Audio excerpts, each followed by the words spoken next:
মা, আজ দুপুরে কি বানিয়েছো? একটু ভাত, এটা কিসের বড়া? বকফুলের বড়া। ও, আর এখানে এটা ডাঁটা আলু দিয়ে তরকারি। হ্যাঁ, বড়ি দিয়ে তরকারি। ও, আর এখানে আছে আজকে সোস টাপার চিংড়ি মাছের ভুনা। ভুনা, যেটা আমি বানিয়েছি।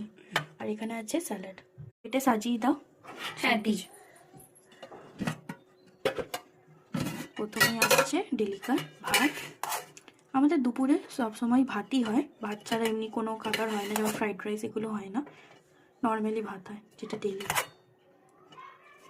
বাস, আর দিও না, এটাতে হয়ে যাবে আমার। যে বড়ি দিয়ে ডাঁটা আলু তরকারি অল্প করে দেবে, একটু বড়িটা দিও। আমি গাইস ডাঁটা খাই না, যেটা আগের ভিডিওতে বলেইছি তোমাদেরকে। আমার ডাঁটা খেতে একদম ভালো লাগে না, কিন্তু বড়িটা খাই। তো এখানে ডাঁটা আলু দিয়ে তরকারি আসছে, বকফুলের বড়া আসছে, স্যালাড, একটা লেবু আর পেঁয়াজ আসছে, আজকে সসটা পর চিংড়ি ভুনা, আমার হাতে স্পেশাল। কি কালার এসছে, দেখতে তো ভালোই লাগছে। আজকে দুপুরের মেনু তোমাদের সঙ্গে শেয়ার করলাম, ভালো লাগলে কমেন্ট করো।